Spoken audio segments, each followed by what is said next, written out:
Radio Amplitud. Sonidos de la Vía Láctea.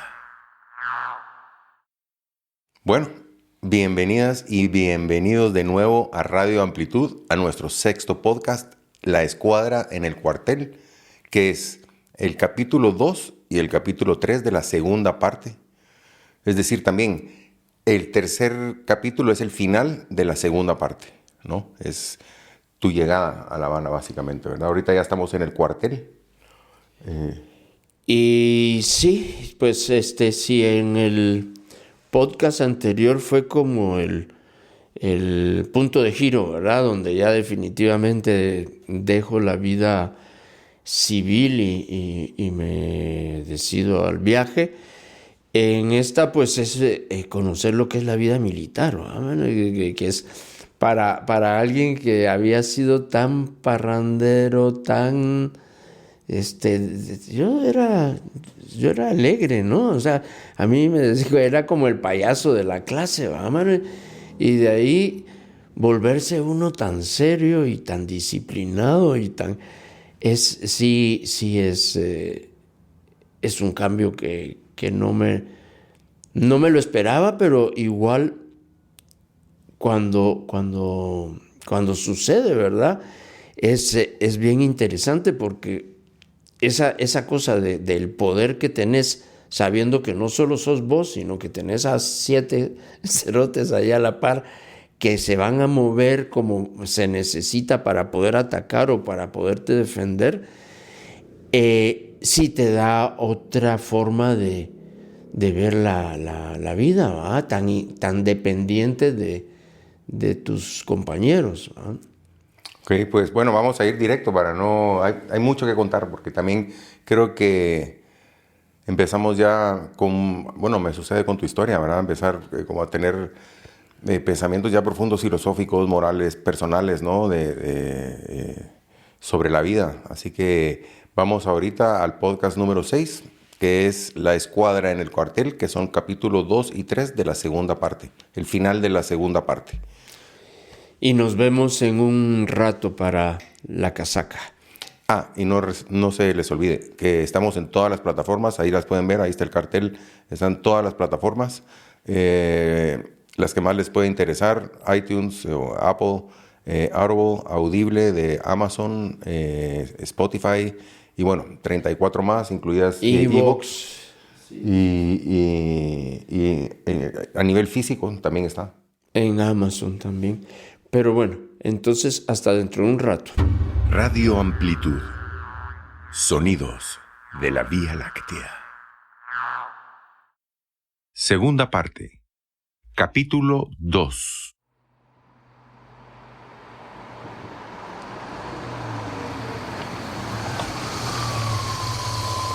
A la mañana de lunes llegaron en 2 jeeps los que serían nuestros profesores. El primero en hablar fue un negro gigantón, Jaime, viejo combatiente a las órdenes del Che en la Sierra Maestra. Él, junto a Miguel, que nunca se quitaba los anteojos oscuros, nos darían ingeniería militar. Domingo nos daría tiro y balística, Mario encargado de topografía, Sabón de karate y Luis sería nuestro tutor y profesor de táctica y formación política. Con él pasaríamos la mayor parte del tiempo. Cualquier problema o necesidad la debíamos canalizar a través de él. Luis era el más joven de todos ellos. Rubio, de ojos azules, medio calvo, de unos 28 años, recién llegado de la Unión Soviética, donde se graduó de paracaidista. Se fueron todos menos Luis. Él nos entregó nuestras libretas, una para cada materia, lápices, algunas cajas de colores para compartir y reglas y compases. Con él dimos un recorrido a nuestras instalaciones y fue anotando las cosas que necesitábamos para hacer reparaciones. Cemento, arena, clavos, martillos, machetes. «Tomemos un 10», dijo, y así nos enteramos que eran 10 minutos de descanso para tomar agua helada y fumar un cigarro. Nayo le comentó a Luis de que recibíamos demasiada comida y que por favor pidiera que nos llevaran la mitad. Él solo se rió y nos aseguró que antes de 2 semanas estaríamos pidiendo más comida. Dicho y hecho, a las 2 semanas nos aumentaron nuestras raciones. Apenas comenzábamos a entrar en forma. Cada semana que pasaba aprendíamos a movernos con una sola voluntad, como un solo organismo. Éramos 8, pero funcionábamos como una unidad. En tiro estudiábamos armas cortas y largas, sus piezas, sus características y capacidades, al punto de hacer competencia de arme y desarme de nuestros AKs con los ojos vendados. Del aula al polígono. Y los fines de semana muchas veces chapeando el polígono. Las manos volviéndose callosas y el cuerpo y la mente una flecha presta a ser disparada. En táctica, Luis nos iba enseñando a que viéramos el terreno con otros ojos, a presentir los lugares en donde éramos vulnerables, a detectar de inmediato cualquier hondura del terreno que nos pudiera proteger del fuego enemigo. Aprendimos a arrastrarnos con la velocidad de las lagartijas, a avanzar y retirarnos cubriéndonos unos a otros. Era extenuante, pero al mismo tiempo un sentimiento de poder y hermandad se iba forjando y consolidando con una fuerza desconocida hasta entonces.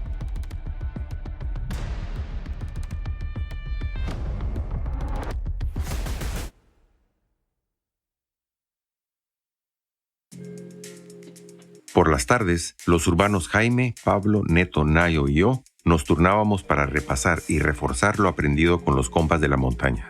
Horas interminables de matemáticas, geometría, álgebra, ortografía, redacción y lectura. Mucha lectura.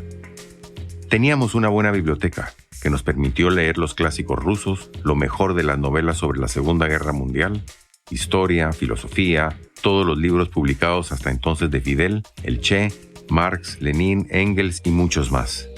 Un coco wash a profundidad. Fácilmente más de 200 títulos. Además, después de cenar, buscábamos en la radio de onda corta noticias de Guatemala y el mundo, para caer rendidos a las 11 de la noche y levantarnos a las 6. Por las noches aprendí lo que era hacer posta, o sea, guardias. Meme me enseñó a oír los susurros del viento, a distinguir los sonidos de las hojas y de los animales nocturnos.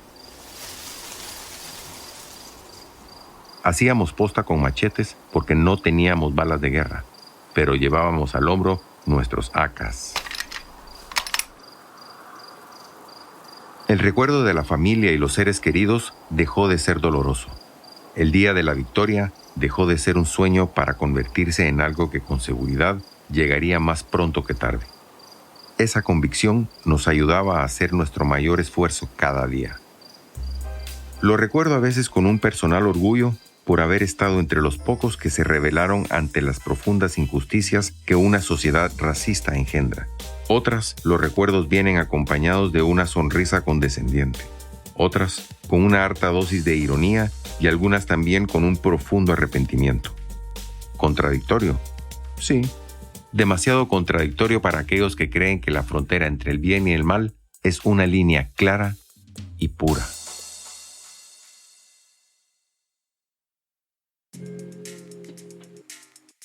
Los 3 meses pasaron volando. Éramos ya una escuadra guerrillera en regla. Se acercaba el final de nuestro entrenamiento y la ansiedad de volver crecía. Tuvimos que realizar exámenes en todas las materias y poco quedaba de aquellos 8 civiles que llegaron a La Habana cruzando medio mundo. El Patojo fue el que más cambió. Su timidez había desaparecido y su cuerpo endurecido. El curso de jefe de escuadra había concluido.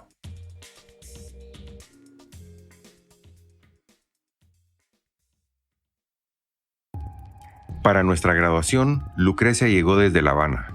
Nuestros profesores vestían el uniforme de gala y también llegaron otros oficiales de alta graduación para la ocasión. Luego de hacer una evaluación altamente positiva de nuestro comportamiento y asimilación del arte de la guerra, nos dieron la sorpresa de que, tomando en cuenta nuestro alto compromiso, se había tomado la decisión de extender nuestro entrenamiento 2 meses más para formarnos como jefes de pelotón guerrillero.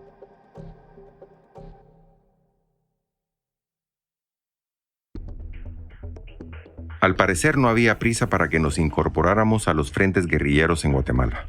La noticia nos alegró a todos, y esa noche tuvimos una cena especial en la comandancia de aquel enorme complejo militar.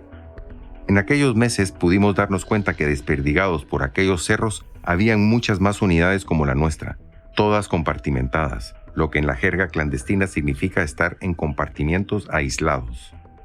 Sin embargo, en nuestras movilizaciones en camión con la lona baja para no ver el exterior, en más de alguna ocasión pudimos atisbar por algún agujerito de la lona grandes grupos de combatientes, ya sea en el polígono o en otros terrenos haciendo maniobras tácticas. Seguramente sandinistas o salvadoreños del Frente Farabundo Martí para la Liberación Nacional. Los siguientes 2 meses fueron de intensa actividad. El nuevo curso incluía el manejo de artillería liviana, planificación y organización de ataques y defensa de mayor envergadura, combate nocturno y muchas otras cosas más. Las semanas pasaban velozmente. Las actividades terminaban el sábado al mediodía y por la tarde mirábamos en la televisión el programa Para Bailar, cuyas presentadoras nos tenían embobados mientras todos fumábamos largos habanos. Los domingos los empleábamos para lavar nuestra ropa, descansar y hablar de todo un poco. Los sábados por la noche solíamos hacer fogatas donde poníamos las latas de leche condensada a hervir en baño de María para tener un dulce más sólido que nos encantaba.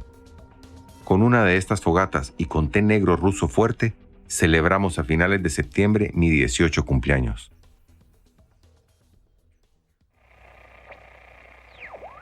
Transmitiendo desde Cuba, territorio libre en América. Radio Habana, Cuba. Son 20 años de difundir la verdad. El 20 de octubre estábamos escuchando noticias de Guatemala. Sabíamos que habría una multitudinaria manifestación en celebración de la Revolución de Octubre de 1944, que diera paso a 10 años que en la historia de Guatemala se llama la Primavera Democrática, y que terminó con la intervención de la CIA y la invasión de un ejército mercenario proveniente de Honduras.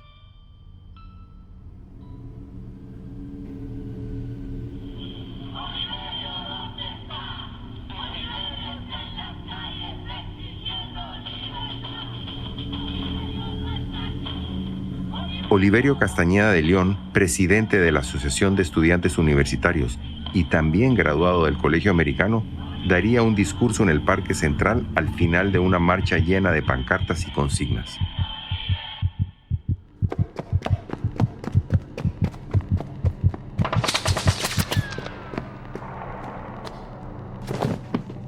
Al finalizar el discurso, sicarios de la G2 lo persiguieron hasta alcanzarlo y asesinarlo a sangre fría ante cientos de testigos.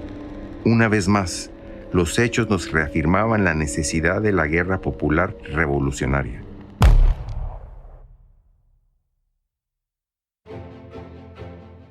La última semana del curso, a principios de diciembre, realizamos las maniobras finales. Salimos de madrugada con pesadas mochilas que incluían abundante munición de fogueo o salvas, latas de conserva, hamacas, toldos, un radio soviético de la Segunda Guerra Mundial al que pronto bautizamos como La Cruz y que nos lo iríamos turnando. En fin, todo lo necesario para estar en operaciones por una semana. Un camión militar ruso capaz de transitar en brechas intransitables nos dejó en medio de la nada. Los recuerdos se agolpan y las imágenes de aquellos muchachos atacando un pequeño cuartel, haciendo emboscadas, retirándose tras la persecución de los cubanos que gritaban como demonios, ver a Meme hacer una fogata bajo una intensa lluvia, comer una jutía, un gran roedor cubano que Luis mató con su pistola, hasta el ejercicio final de rompimiento de un cerco de aniquilamiento que nos montaron la última noche y del cual yo estoy seguro que no hubiéramos sobrevivido de haber sido real. La escuadra estaba de lo más animada. Era el último día de la graduación, por lo que teníamos nuestros equipajes hechos. La escuela había terminado y lo que quedaba por delante era la guerra de verdad. Los 8 habíamos aprendido en los últimos casi 6 meses a pensar como escuadra, a reaccionar como escuadra, a movernos en el ataque y en la defensa como escuadra. Éramos una escuadra. En las unidades guerrilleras, un pelotón está compuesto por 3 escuadras de 8 combatientes. Nayo, responsable de la preparación física, insistió en que hiciéramos por última vez su sesión de karate matutino. La escuadra no reaccionó positivamente y convencimos a Meme que por ser último día tomara la mañana con calma. De nuevo llegó Lucrecia, de nuevo los altos oficiales, la comida especial y los discursos que auguraban un mundo mejor y una victoria certera sobre el imperialismo criminal. Pero en esta ocasión, el ambiente de fiesta era mayor. Se aproximaba el 20 aniversario de la Revolución, lo que auguraba muchas fiestas en toda la isla.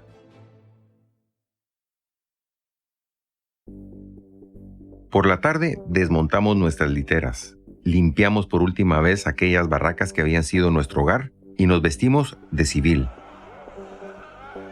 Y ahora las risas eran por sentirnos ajenos a ese mundo fuera del uniforme verde olivo. Teníamos la certeza que la próxima vez que nos pusiéramos uniforme sería porque estaríamos en las montañas de Guatemala. Luis llegó a despedirse. Seguramente no nos volveríamos a ver. Pero los guerreros no se permiten mostrar sus tristezas, debilidades o incertidumbres. Para ello están las bromas, los apretones de mano fuertes, los saludos militares y las consignas a todo galillo.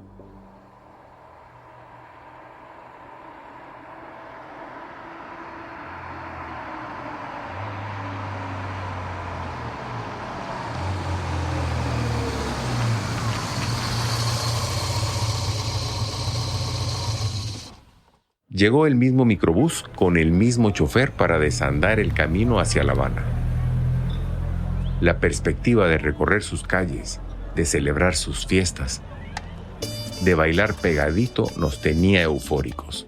Eran muchos meses de encierro y férrea disciplina, y comprendí en carne propia lo que es estar de Franco. Llegamos al atardecer entrando por la Quinta Avenida y con un cielo incendiado. No hacía ni frío ni calor, y un sentimiento de felicidad brutal llenaba aquel microbús. Nos llevaron a la misma casa en la que habíamos estado antes, ahora sin pedirnos que cerráramos los ojos y saludando abiertamente a los vecinos. Era como si la revolución, luego de probarnos, nos abriera los brazos y nos adoptara como hijos. El tono, las formas, las palabras del chofer eran otras. Había en ellas un respeto, admiración y camaradería que no había en nuestro viaje de ida. Ahora veníamos de vuelta, transformados en cuerpo y espíritu. Automáticamente nos instalamos en los cuartos que habíamos ocupado antes. Después de mucho tiempo volvíamos a tener un espacio para compartir con Pablo. El cuarto tenía un radio y pusimos música en inglés, de una de las muchas radios gringas que invadían el espacio radial. Luego de un par de horas de descanso, Nayo nos llamó para informarnos que los compas cubanos nos habían dejado una caja de cervezas en la refri, cosa que provocó gran alboroto entre todos. No tardamos en abrir la primera chela de la noche. La euforia y la falta de costumbre nos colocó a todos en modo fiesta, y el volumen de la música y las voces subió y subió.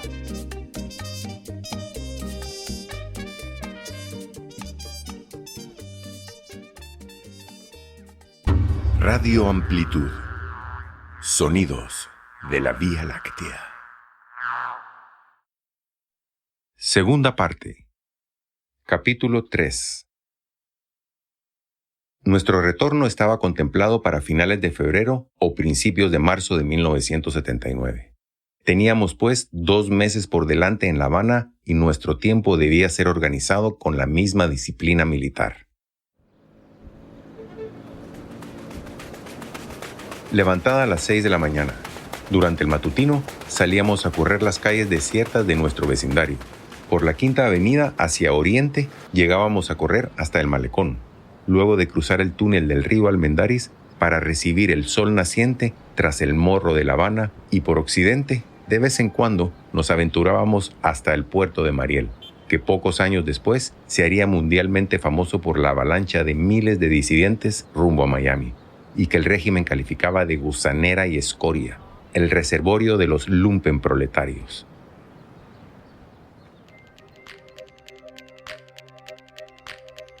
Por lo menos una mañana por semana teníamos programado un encuentro con el agregado militar de Vietnam. Tardes de cine soviético y cubano en las salitas privadas del ICAIC, el Instituto Cubano de Arte e Industria Cinematográfica, donde vimos las 5 partes de la Gran Guerra Patria, La carretera de Volokólamsk, Los hombres de Panfilov y 17 instantes de una primavera, después de haber leído los libros en la 42. Memorias del subdesarrollo, El hombre de Mainzinicú, El brigadista. Fue increíble.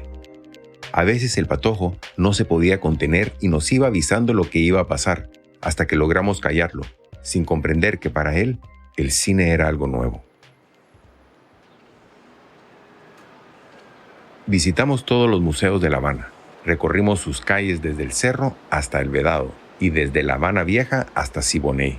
Fuimos al teatro, escuchamos conciertos en las salas más hermosas, nos dimos hasta el tiempo de ir al Club Tropicana con Lucrecia, sin olvidar la visita a escuelas al campo, sindicatos, pueblos nuevos campesinos y visitas a embajadas amigas.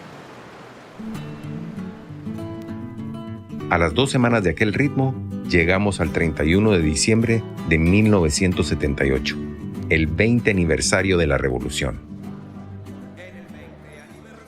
Lucrecia nos invitó a cenar al lujoso restaurante que está en el penthouse del Foxa, el edificio más alto de La Habana. Acostumbrados a sus calles oscuras y falta de alumbrado eléctrico, nos sorprendió verla como si fuera arbolito de Navidad. En cada cuadra los vecinos habían sacado mesas y los CDR, los Comités de Defensa de la Revolución, permitieron que la gente se colgara de los cables eléctricos y así iluminar las improvisadas pistas de baile que se sucedían unas a otras. Luego de la cena y de las palabras rimbombantes de Lucrecia y Nayo, cada uno de nosotros brindamos por el hombre nuevo y por un mundo en paz y fraterno, como el que habíamos visto en las cooperativas y las escuelas cubanas. Un rumor se alzaba hasta nosotros. Pedimos al mesero que nos abriera la ventana y como una risotada entró un chun chun de fiestas en una amalgama de son, danzón, salsa y guaguancó. La noche era joven y Lucrecia debía asistir a una gala del Partido Comunista Cubano, a la que afortunadamente nosotros no estábamos invitados. En casa nos esperaba una buena dotación de ron y cerveza. Pasadas un par de horas acompañábamos a Neto, que tocaba la guitarra y cantaba a Serrat. Decidimos salir a caminar. El Estado había tirado la casa por la ventana. Un lechón por cuadra, camiones cisterna de cerveza, mucho ron y los equipos de sonido de cada CDR tronando en cada cuadra. Aquello era un carnaval. Bajamos las defensas y nuestro niño interno nos hizo olvidar por unas horas nuestro destino. Bailamos los 8 en círculo, a veces nos dispersábamos poniendo puntos de contacto cada 15 minutos. Misión: encontrar pareja para bailar y regresar a dar el parte si la misión había sido alcanzada o no, en medio de las carcajadas.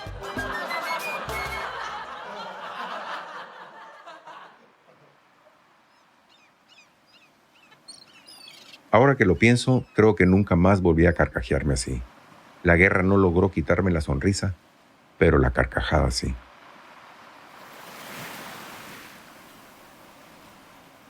Amanecimos aquel 1 de enero de 1979, exhaustos, pero eufóricos, sentados sobre el malecón, con las piernas colgando y las olas rompiendo bajo nuestros pies. Nos quitamos la goma en las playas de Santa María del Mar. Media Habana parecía haber pensado lo mismo. La gente a veces al vernos caminar en formación nos preguntaba si éramos vietnamitas y a veces por joder les decíamos que sí. Otras veces decíamos que éramos nicaragüenses o salvadoreños, pero nunca de Guatemala. Luego volvimos a retomar nuestra rutina militar. La intensidad de nuestra preparación física se hacía cada vez más fuerte. Haríamos excursiones al Parque Lenin para tener campo abierto para correr y hacer alguna que otra maniobra sin llamar la atención de nadie. Así llegó febrero.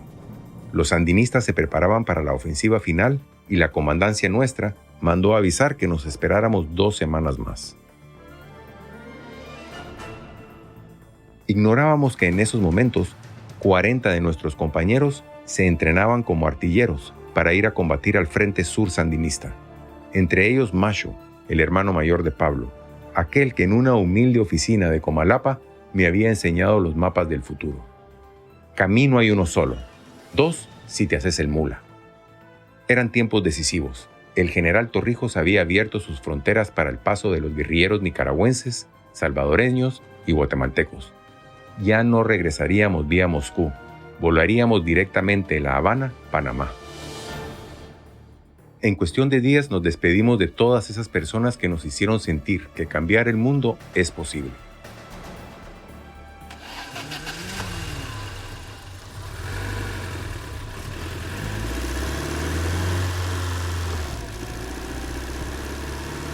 de nuevo en silencio en el microbús soviético. Salimos con nuestras maletas en medio de la noche hacia el aeropuerto José Martí. En esta ocasión no hubo controles de pasaportes, nada. El microbús entró directo a la pista hasta las escalinatas del turbohélice que nos esperaba con los motores encendidos. Subimos corriendo y al entrar en la cabina se hizo un silencio total. Nicaragüenses y salvadoreños nos voltearon a ver en nuestro recorrido por el pasillo central. 8 asientos nos esperaban en la cola. Nos sentamos, abrochamos el cinturón y el avión comenzó a taxiar por la pista.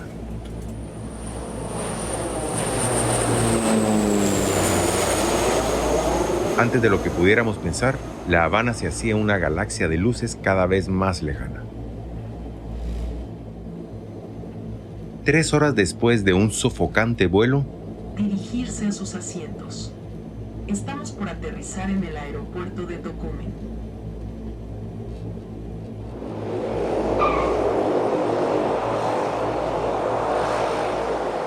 estuvimos casi una semana en Panamá. Comimos mucha comida china. Caminamos y caminamos en calles con señales en español y en inglés. Nayo era el que mantenía el contacto con los cubanos de la embajada.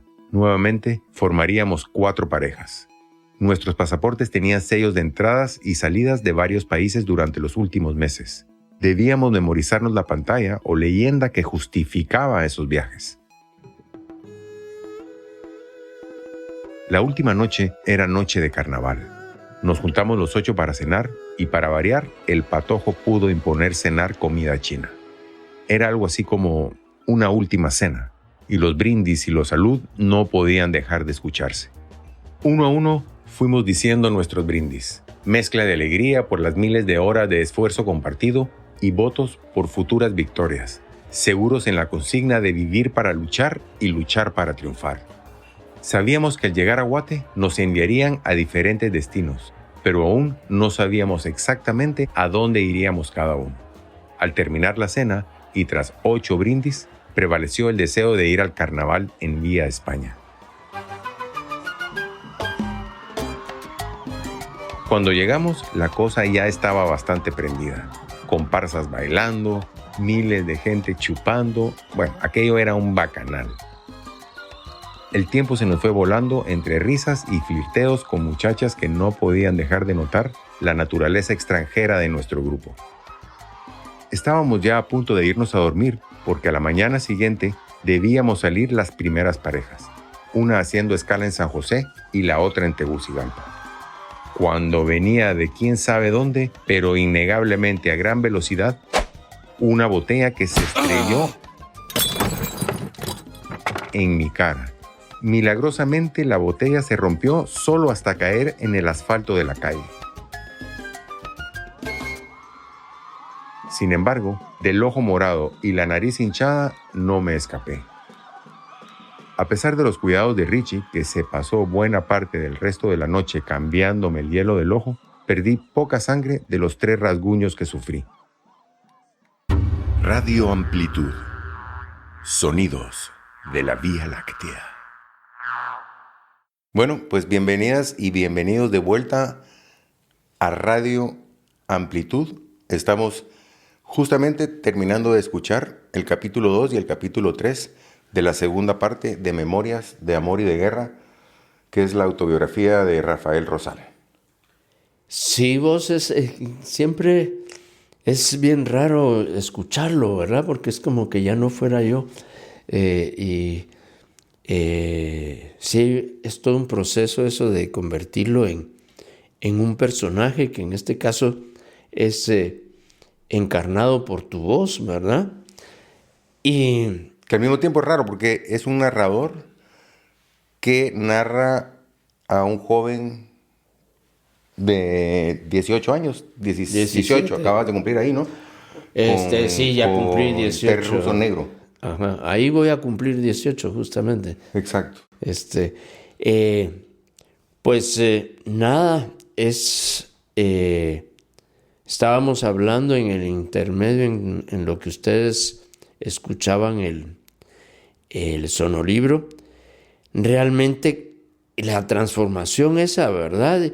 comienza a dejar de doler la ausencia familiar, como que te vas volviendo más duro, sí, más duro, más disciplinado, un rigor así cotidiano. ¿Ah? Ya, bueno, a tus amigos ya no los volviste a ver, digamos, los del colegio, como que alguien que pudiera haberte dicho, mira, has cambiado, o te veo distinto, o no te veo, como te siento otra vibra. No. No, yo con mis cuates me volví a ver ya cuando después pasé por la escuela de cine, que fue como el mejor antídoto para quitarme el chip militar, ¿va, man?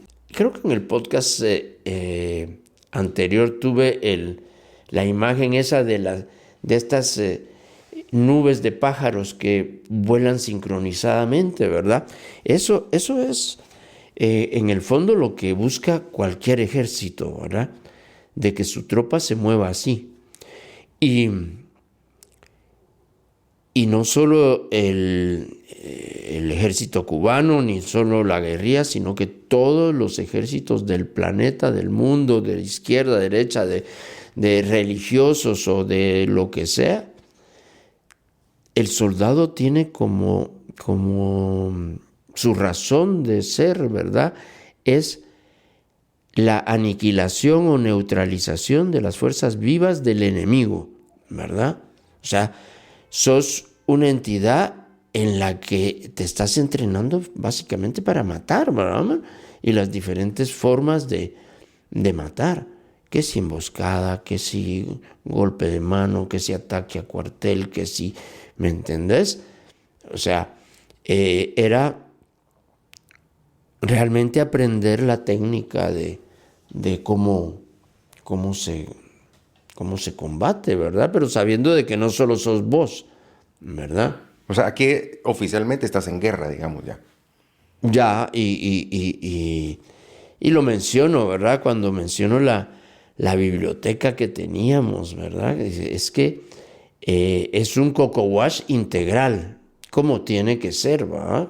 Como supongo que es en el otro lado, porque mi pregunta también iba a ser esa. ¿En qué momento dejan de ser todos los ejércitos idénticos, como vos decís? O sea, hay ciertas formas de pensar, de ser, que son para todos los ejércitos del mundo. ¿En qué momento dejan de ser? Digamos, es que está lo que es el ejército, los ejércitos regulares y las milicias irregulares, vamos, y la guerrilla, o sea, está la guerra regular y la guerra irregular. Nosotros estábamos siendo entrenados para desarrollar una guerra irregular, ¿verdad? ¿Por qué? ¿Por qué se le llama irregular? Porque no tenés territorio, porque no tenés estado, ¿verdad?, que defender. Normalmente los ejércitos se constituyen para la defensa de cierto territorio, ¿verdad?, de cada república, de cada reino, de cada lo que fuera, ¿verdad? Hay un territorio. Entonces, y desarrolla la guerra, digamos, con leyes más que si las Naciones Unidas, que si esto y lo otro. En cambio, la guerrilla es más como lo que fuera freelance, ¿verdad vos? O sea, de que cómo te moves para estar atacando a una fuerza muy superior a vos, ¿verdad? Hay un libro muy interesante creo que se escribe Taber, el autor, que se llama La Guerra de la Pulga, ¿verdad? En la que la pulga, por supuesto, es la guerrilla, que comienza y chinga, y que ya el perro no sabe ni dónde rascarse, y las pulgas se comienzan a multiplicar, y hasta que si no viene algún efecto especial de insecticida y eso, un perro se puede morir por las pulgas, ¿no? Entonces, así es la diferencia, ¿verdad?, entre lo que es una guerra regular y una guerra irregular. Nosotros éramos tropas irregulares, ¿verdad? Y los primeros, ¿verdad? Los primeros y en en un país como Guatemala, ¿no? Bueno, y el Coco Wash también me imagino que es distinto. Son ejércitos muy parecidos en muchas cosas, pero el Coco Wash del ejército no era el mismo Coco Wash que tenían ustedes. Digamos, me decías que leían y veían películas y... Sí, digamos, en fin, no veo la gente del el ejército. Coco Wash del ejército de Guatemala era la cuestión de que éramos comunistas, ¿verdad? Entonces, y la cuestión esa de que lo que queríamos era destruir al país, un montón. Pero no era intelectual, digamos, a eso me refiero, porque si estás leyendo libros... Al tener cuarteles y al realmente ser miles de soldados, pues tiene que ser otra dinámica. Nosotros éramos como un cuerpo de élite, ¿verdad? Que además teníamos la misión de regresar a Guatemala a entrenar, ¿verdad? A mucha gente, porque no todo el mundo tenía la posibilidad y el privilegio, como se miraba en aquella época, de irse a formar en Cuba, porque o sea, tampoco podía ser miles de personas moviéndose. Ya viste el nivel de profesores que teníamos, ¿verdad? Mira, y no lo hablamos en el podcast pasado, pero igual funciona ahorita, de cómo se burlaban de ustedes, porque me imagino los cubanos como son, burlándose de ustedes, que decías que se reían a costillas de ustedes. O sea, ¿qué tipo de bromas hacían?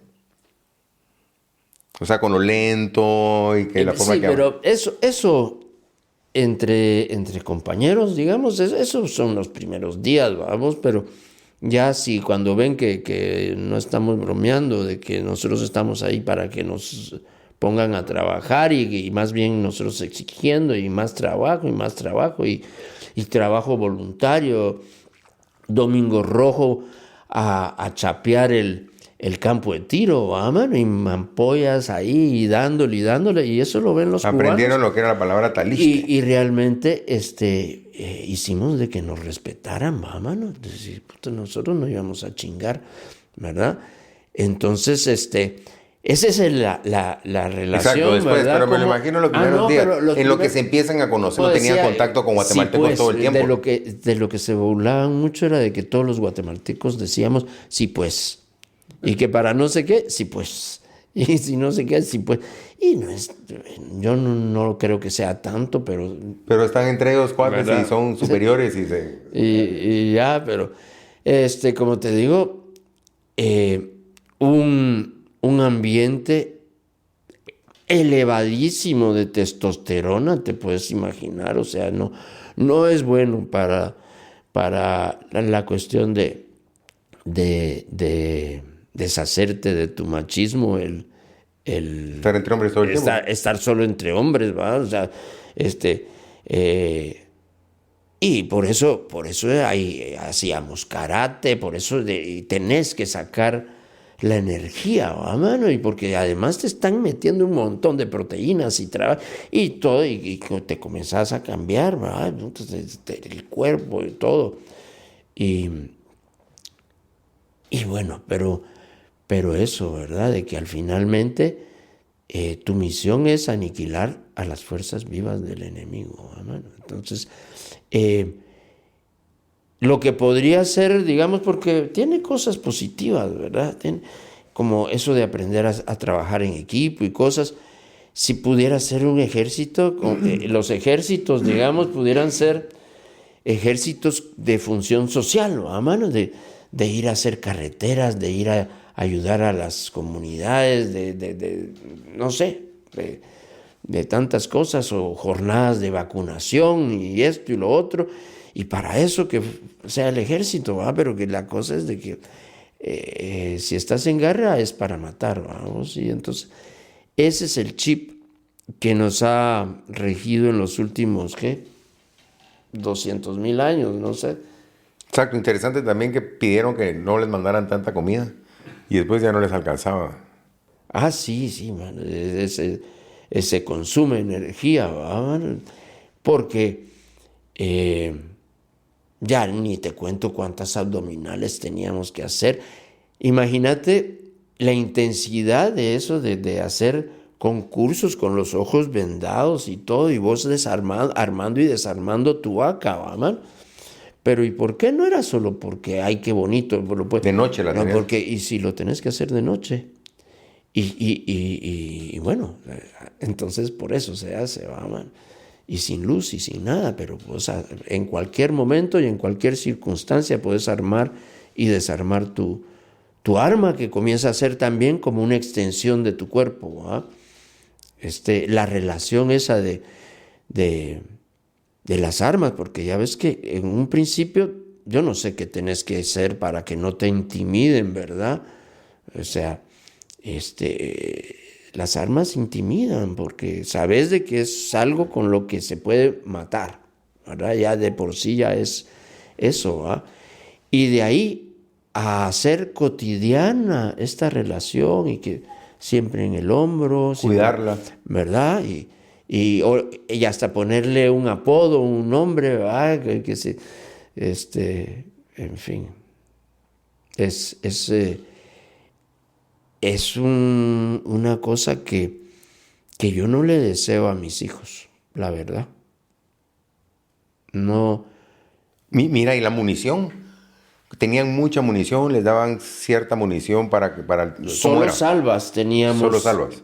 Cuando salíamos con los profesores al polígono y esto y lo otro, sí nos daban nuestras dotaciones de... Sí, porque te quería preguntar, como al final tienen su examen final. Y los van a dejar en un campo, a ganar, los tiran se van en un vehículo de esos de... Sí, ¿no? Sí te la montan muy realista, ¿va? Porque con luces de bengala y toda la cosa y... O sea, se invierte en vos el gobierno cubano una buena cantidad de dinero. Digamos que pues. un curso de esos yo no sé, debe ser miles y miles de poder hacer un curso como ese que nosotros recibíamos, O sea, ¿qué te costaba? A nivel privado, es carísimo, man, carísimo, por la cuestión de toda la logística, todo, no sé, atrás de nuestros profesores, digamos, había todo, el Estado cubano completo, pues, porque... Como te decía, como ahí de repente moviéndonos entre un lugar y otro en el camión, así por el oído de un agujerito de la lona, ver que son cientos los que están alrededor moviéndose y vos ni en cuenta, ¿va, man? Entonces sí nos estábamos preparando para la revolución mundial, pues. ¿Se sentía? ¿Me entendés? Sí, se sentía. Se sentía así, pues. Entonces, en ese ejercicio final estaban tirando, les dan cierta cantidad de salva, que es, esto es lo que llevas de munición. ¿Cómo es lo que normalmente llevarías en caso de que estuvieras en una situación de combate real, ¿verdad? Que ahorita no te puedo decir, pero por lo menos sí había, tenías que llevar los de las tolvas del AK. Ajá. Yo me recuerdo que llevábamos 4 llenas cada uno. 4 llenas cada uno y teníamos ahí en la mochila, llevábamos como para llenarlas otra vez. Entonces la mochila pesaba, no tenés idea, pues. Sí. ¿Y cuánto tiempo duró desde que los dejaron? Una semana de... ¿El ejercicio? De ejercicios. Y de estar viviendo en la montaña, en hamaca. Y además eran unas hamacas del tiempo, imagínate, cuando nosotros llegamos a Guatemala, las hamacas eran de tela de paracaídas, ¿verdad? Se hacían una bolita así. No, las hamacas cubanas eran de una lona que cuando se mojaban, vos, no te quiero contar cuánto pesaba esa cosa. El radio, le decíamos la cruz, porque era como andar una cruz como Cristo, ¿va? Porque pesaba como 20 kilos esa mierda, mano, ¿no? De la Segunda Guerra Mundial soviético, imagínate. Entonces nos lo turnábamos, ¿verdad? Para poder andar siempre comunicados y nos comunicábamos y hacíamos todas las... Como que estaban en campo. Sí, pero con el equipo un poquito más pesado del que se tiene ahora es como lo de las baterías, ¿verdad? Que ahora en una batería sí te alcanza lo que antes necesitabas.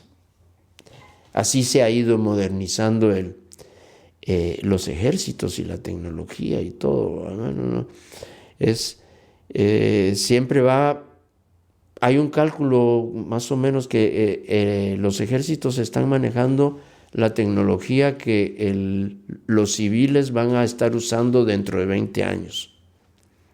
Más o menos, siempre. Y mira, a mí me parece algo increíble, y te lo comenté en el podcast pasado. La mayor parte de los cubanos, si no todos, no sabían que eso estaba pasando.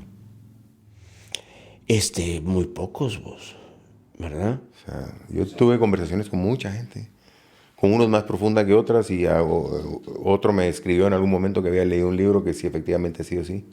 O sea, que creo que para muchos va a ser interesante, digamos. O sea, que una persona como vos confirme, tanto para quienes estaban de un lado como quienes estaban haciendo pues con sus impuestos de alguna forma, aunque no pagas impuestos en Cuba, pues ellos con el trabajo de ellos, pues era que se pagaba eso de alguna forma, ¿no? Sí, pero recordate que hasta la caída del muro de Berlín y la disolución de la Unión Soviética, Cuba siempre fue una economía subsidiada, ¿verdad? Uh-huh. Subsidiada. O sea, pero digamos de eso se puede hablar cubano muchísimo, ¿eh? Porque realmente Cuba nunca ha logrado su autonomía de alimenticia, autonomía en todo, ¿verdad? Siendo una isla, pero en aquel entonces sí, todo esto y el ejército venía de la Unión Soviética, nosotros, todas nuestras cajas de municiones, las cosas de explosivos que manejábamos, todo era del ejército soviético, pues con letras cirílicas y cosas, ¿verdad? Entonces, porque ¿de dónde iba a sacar las cosas del ejército cubano? No de ahí de enfrente de Miami, ¿verdad? Entonces, estábamos en esa confrontación tan cabrona que ahora se ha complejizado más, ¿verdad? Y mira, lo hablas ahí. ¿Cuál es la frontera entre el bien y el mal? ¿Dónde está esa línea? Esa es una buena pregunta, fíjate. Ni soy yo el que pretenda poder tener una respuesta. No, estamos conversando al respecto, realmente. Una respuesta al respecto, pero yo en algún momento del libro lo digo, pero lo digo ahora aquí que me haces esa pregunta, que tuve la fortuna, ¿verdad, mano? La bendición de poder transitar por el horror de la guerra y no haber sido matado ni tener que matar a nadie, ¿verdad, mano? Entonces, eso es una tranquilidad de conciencia. Es casi un privilegio, pues, pasar por la guerra en algo tan horrible, ¿no? ¿Verdad? Y entonces, tener el privilegio de no haber pasado ninguna de las dos. Pero el bien y el mal, hermano, es algo tan jodido. Y lo digo también, es que no quiero ser spoiler, ¿verdad? Y es que adentrarse entre eso del bien y el mal. Yo diría que algo que beneficie a muchísima gente cuanta más gente se beneficia de algo, creo que es un bien mayor, ¿verdad? O sea, y mientras más daño y más daño y más dolor y más todo lo oscuro que tiene ese rango de posibilidades, ¿verdad? Esa es la maldad, hermanos. O sea, y dentro de la maldad está el querer destruir a otra persona, fíjate vos. Yo creo que la muerte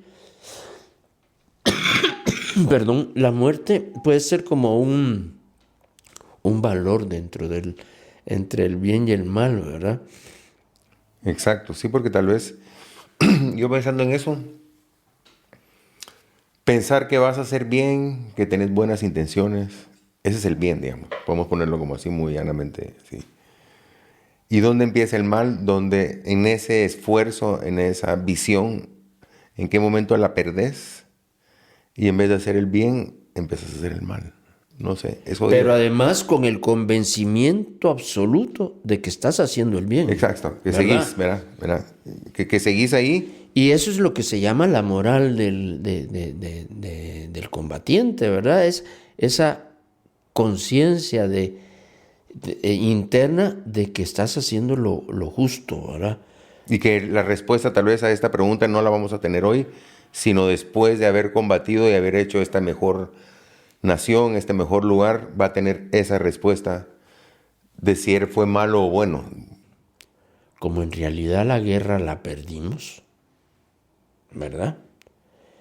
Entonces, la situación es jodida, ¿verdad? Porque a mí en lo personal me reafirma en que no es la guerra. Aunque estés tan acorralado como estaba la situación en Guatemala en los años 70, ¿verdad? Porque casi que si no salías corriendo, te mataban, mano. Que me gustaría que educación, que salud, que... ¡Pam! Mano, así, ¿verdad? Entonces, y de hecho, ¿cuántos no tuvieron que salir, verdad? Pero, no sé, Gandhi tendría la respuesta de cómo hacer para en esa situación no haber hecho la guerra. Fíjate. Mira, algo que me parece muy interesante es que Oliverio Castañeda también era del Colegio Americano. Esa no la sabía yo. ¿Él estudió toda la vida en el americano o él Yo tengo entendido que sí. Creo que es promoción 70, algo así.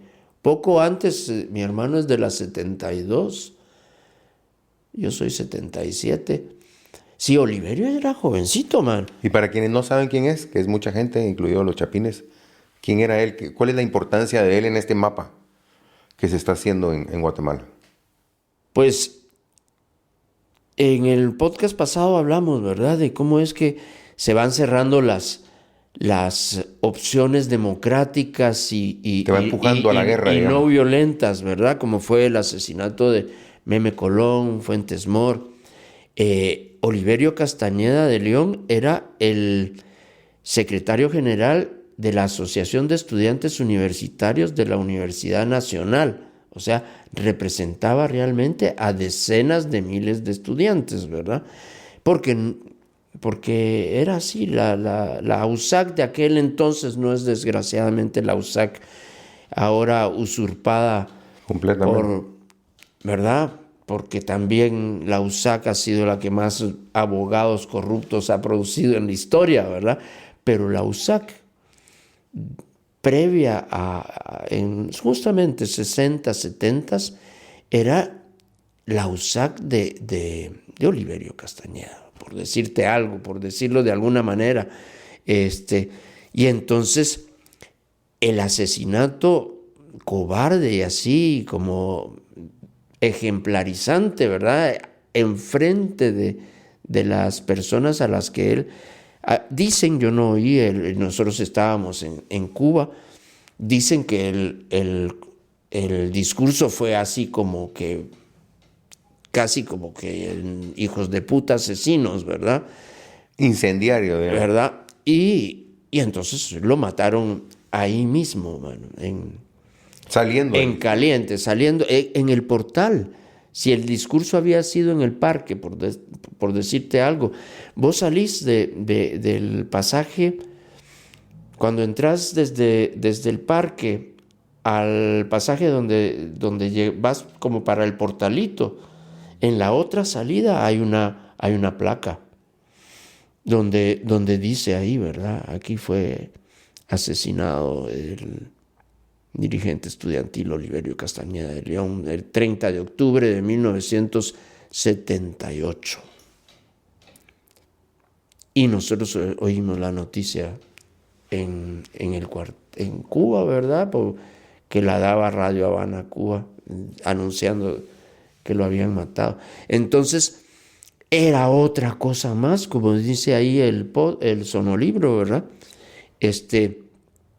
Otra cosa más que nos reafirmaba en que a huevos tenía que ser a vergazos, ¿verdad?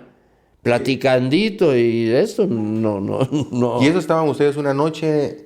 Del 30 de... pues no noche, fue el discurso, creo que fue como a mediodía, mano, así fue. Pero ustedes estaban entrenándose y lo escucharon en las noticias, ¿o cómo fue?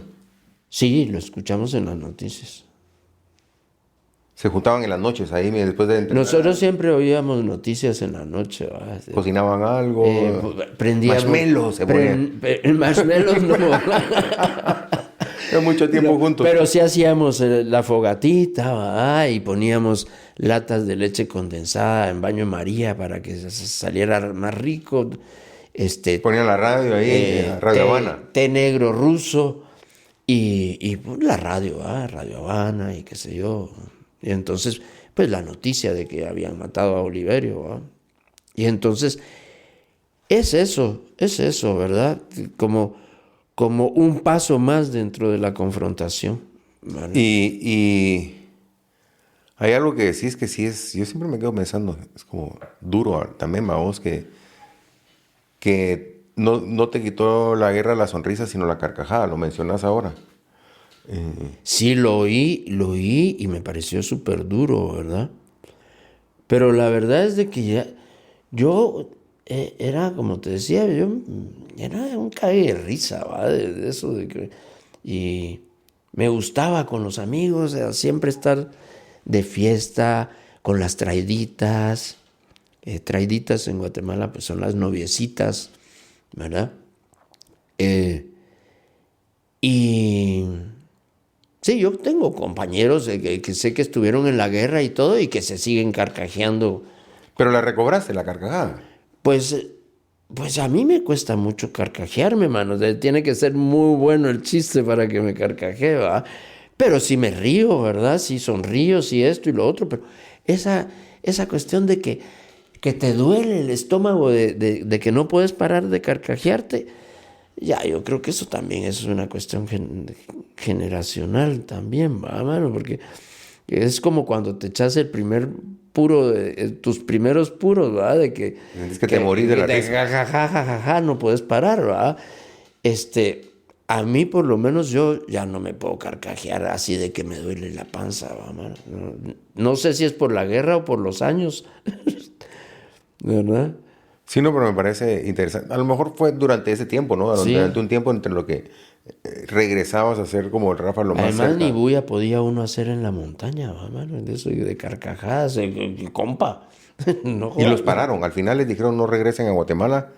La cuestión en Nicaragua está poniéndose ya caliente y además habían combatientes de ustedes ahí metidos. Ya. Razón por la cual también no podían irse a la montaña todavía.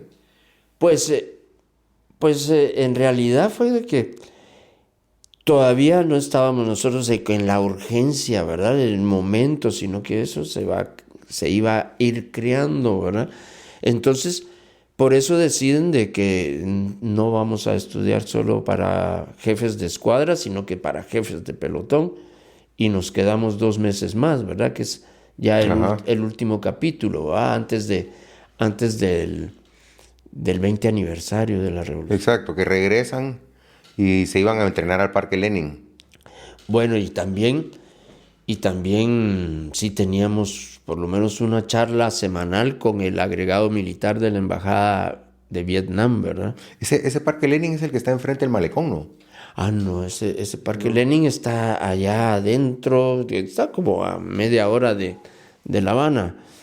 Es que por el Vedado, cuando uno camina por el malecón, que es una de las cosas más alucinantes que hay. No, ese es el Parque encanta, Almenjeiras, donde está el río Almenjeiras. No, el Parque Lenin es un parque que sí se hizo ya después del triunfo de la revolución. grandotote, que tienen bosquecitos. Se quedaron ahí, se entrenaban. No, íbamos a veces a echarnos Una corrida. las corriditas y los... Esperando que les dieran el mañana salen o qué. Pues es que sabíamos de que íbamos a estar por lo menos 2 meses, ¿no? Entonces por eso se organizó ciclos de cine con el ICAIC, ¿verdad? El Instituto Cubano de Arte e Industria Cinematográfico. Tiene unas salitas el ICAIC en el edificio. Creo que sí, en el 5º piso, que es... Ahí estuvimos mezclando, haciendo la mezcla surround del premio Flaco de Juan Carlos Cremata.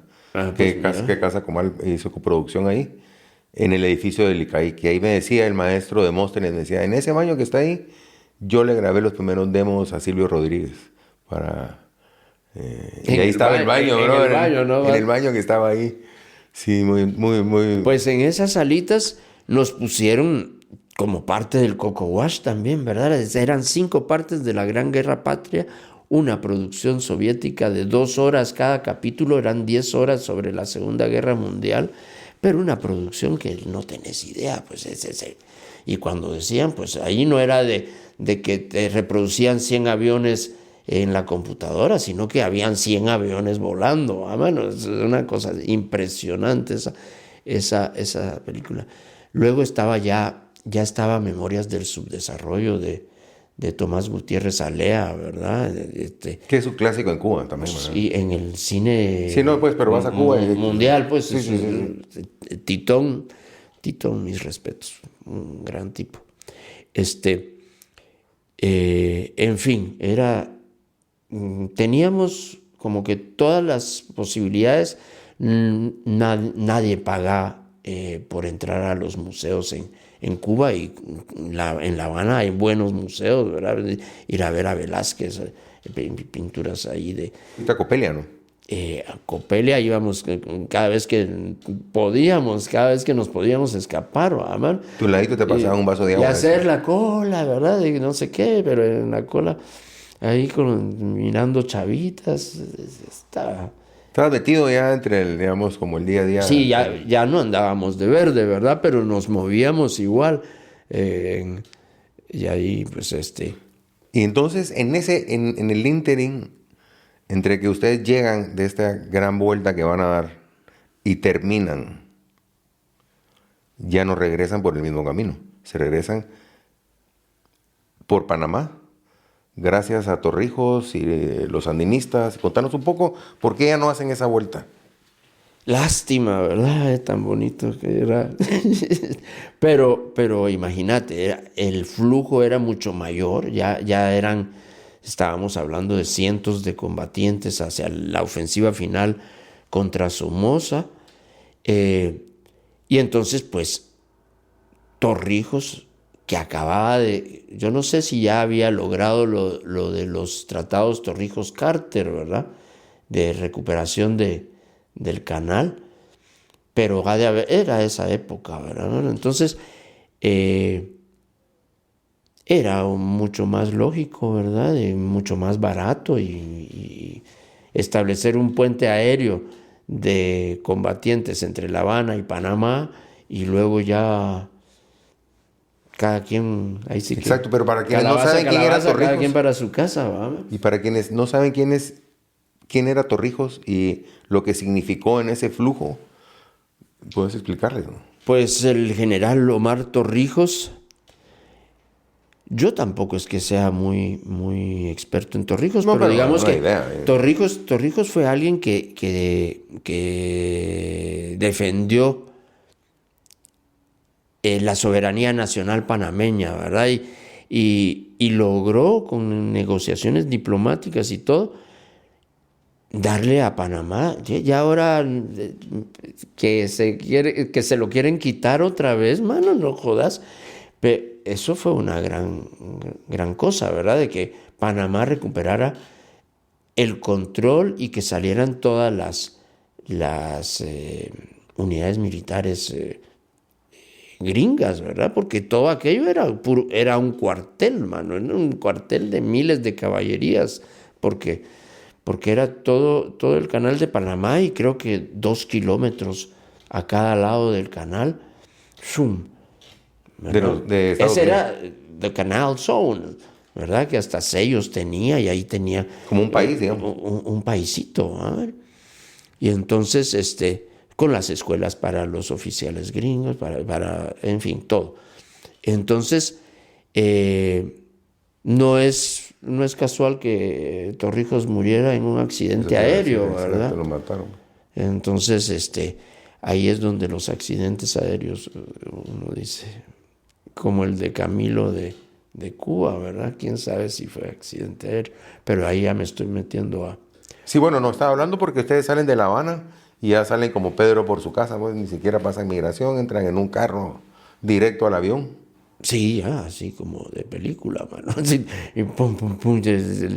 Y solo nuestros 8 asientos esperando por nosotros, y ya con los motores encendidos, ¿verdad? Y boom, vámonos para Panamá.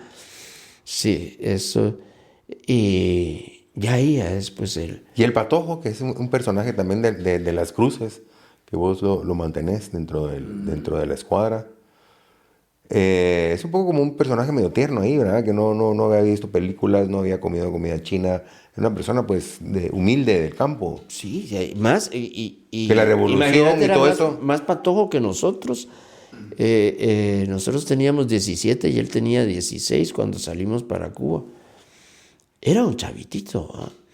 Y ahí, sí, con una carta de sus padres, con sello... Con huella digital de los padres, ¿verdad? Dando los padres el permiso para la expedición de su pasaporte, ¿verdad? Entonces, en esas... O sea, de alguna manera la revolución le estaba dando todas estas oportunidades que él no había tenido. Él. Sí. Me estoy poniendo a pensar, no estoy justificando nada. Desde la alimentación, o sea, todo. Imagínate. Sabemos de qué estamos hablando, ¿no? Cuando, como lo que hace la Incaparina con los niños desnutridos. Bueno, ¿verdad? cuando ves a los niños de comunidades indígenas que sus padres se fueron a vivir a Estados Unidos y regresan a Guatemala y son jugadores de fútbol americano, bueno. Sí, man. Pues cuenta la desnutrición en Guatemala. Pues el Patojo se puso así, ¿verdad? También le decíamos el Patojo porque en la primera guerrilla también hubo un Patojo, ¿verdad? Que también murió. Y tuvo un papel importante, me imagino. Sí, que ahí entre Turcios Lima y qué sé yo, también hubo un guerrillero al que le decían Patojo, entonces nosotros le decíamos Patojo por cariño y por... Un poco como para hacer el Patojo, el linaje de los Patojos, digamos. Sí, imagínate, después yo tuve mis chuchos que también les puse Patojo. Sí. Pues sí, también es para que uno lo vaya acompañando, estos personajes. Un personaje... Después se hizo un combatiente bueno y con mucha tranquilidad para el combate, ¿verdad? Y ahí aquí empieza un poco esa cuestión de la última cena, la última, ¿verdad? Lo que una guerra va generando, ¿verdad? Y ustedes como que tienen este acto de premonitorio, la premonición. Pues si lo digo correctamente, de irse a cenar y brindar y hacer, vos lo decís ahí, ¿verdad? La última cena, porque sí, pues todos estábamos clarísimos del momento en que estábamos, así como cuando nos juntamos en la casa con el tío y la pastora alemán ahí. La primera, ¿verdad? Igual sabíamos que ya no íbamos a volver a hacer otra vez la escuadra, ¿verdad? Ahí esa noche estaba disolviéndose la escuadra. Exacto, porque también iban a agarrar caminos distintos cada uno. Y lo hablamos, pues se habló, ¿verdad? De que nuestra misión era repartirnos para nosotros enseñar lo que habíamos tenido el privilegio de aprender. Sí, esa cuestión de las últimas veces empieza como a manifestarse en este camino, ¿no? Para vos, que después, claro, lo vamos a ir viendo en el camino se verán que a cada rato digo, y esa vez fue la última vez que lo vi, ¿verdad? Y esa vez fue la última vez que la vi. Y, o sea, la guerra es un camino plagado de muertos, ¿verdad? Sí, es eso. Además es la ruleta rusa que no sabes cuándo te De toca. eso se trata la guerra, pues, de matar. O sea, ¿de qué otra cosa se trata? Y de que no te maten. Y destruir y ganar, ¿verdad? Y dominar. No convencer, sino que dominar. Entonces, desde eso, ¿verdad? Los principios morales o sea, no hay algo moral que pueda justificar que lo que vos haces es bueno, ¿eh? Que si porque somos, que porque nos están matando, que porque es autodefensa. Claro, así fue, man. Además hay cientos, miles antes de vos que han tratado de justificar eso y que tienen documentos, películas, lo Pero que en sea. algún momento hay que decir, ya estufas, suficiente, ¿verdad, man? Exacto. Porque es nada más una forma de justificar algo que no tiene justificación, digamos, al final. Sí. Y bueno, porque sí, la experiencia esa te puedes dar cuenta de que mientras más te miras al espejo, más te pareces a tu enemigo también, ¿verdad, man? Exacto. Mira, ya para ir cerrando, porque aquí nos podemos pasar horas hablando. Hay una cuestión que es importante que la expliques, la compartimentación, porque a partir de ahorita eso empieza a tener relevancia en la montaña, digamos, porque nuestro siguiente podcast, que es el número 7, es la subida a la montaña, ¿verdad? Aquí Rafa está saliendo de Cuba, llega a Panamá, pasa por Honduras y llega a Guatemala. A partir de ahí es nuestro siguiente podcast, que es el número 7, es la tercera parte, iniciamos la tercera parte, que sí, la tercera parte ya es más larga. Esta solo tenía 3 capítulos, la segunda parte, y vamos al primer capítulo de la tercera parte. Y la compartimentación es algo importante para ustedes en ese momento. ¿Qué es? Pues la estaremos mencionando, ¿verdad? Ya la mencionaste. Porque aquí nos podemos pasar por lo menos 10 minutos hablando de la compartimentación. Pero por lo menos para tener una idea. Pero, ¿te recordás la analogía que decía que cuando me dijiste que es la 42? Ajá, que yo te dije, pues es una unidad militar que está compartimentada de otra sin que la otra sepa que está ahí, ¿verdad? Y entonces, en la vida clandestina, en las organizaciones clandestinas, la compartimentación es una medida de seguridad para que cada quien sepa absolutamente y exclusivamente lo necesario que necesita para cumplir una misión, ¿verdad? Es algo así como que yo siempre voy a ser el que, de la construcción de un sándwich, siempre voy a ser el que haga el pan, pero no sé quién va a poner el jamón, ni la mostaza, ni la mayonesa, ni nada de nada, porque eso no me interesa, no me sirve a mí para poder hacer el pan, yo sé cómo voy a hacer, y entonces eso requiere un mando vertical, ¿verdad? Ahí no es democracia, ¿verdad? La compartimentación no permite la democracia, ni voto, sino que es además una estructura militar. En cualquier ejército, digamos. Pero con esto, con el ingrediente de que estás en una guerrilla, en una estructura de irregular, ¿verdad? Entonces la compartimentación tiene que ser mayor, ¿verdad? Porque pasa por la clandestinidad, algo que no tiene un ejército regular, aunque en un ejército regular, ándame a decir, si no hay unidades que son secretas y que nadie sabe lo que va a hacer. Mira, las tropas especiales de todos los ejércitos son como unidades clandestinas con carta blanca para que hagan lo que se les chingue la gana, ¿verdad? Prácticamente. Exacto. Entonces, pero bueno. Bueno, por lo menos ya...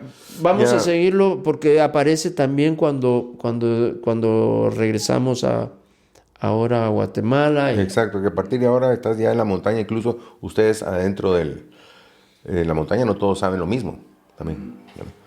No sabes a dónde pero vas. digamos, donde más fuerte es la compartimentación es en el frente urbano. Ok. Tiene que ser en el frente urbano. Exacto. Y con todo y todo, pues ya no quiero ser spoiler.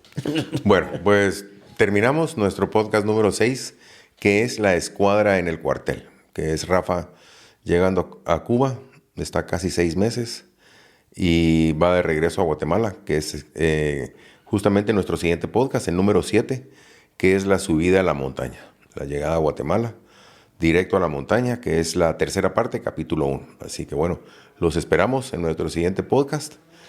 Y Rafa, no sé si quieres decir algo. No, hasta entonces espero que cada vez haya más gente ahí escuchándonos. Bueno, pues hasta la próxima. Radio Amplitud. Sonidos de la Vía Láctea.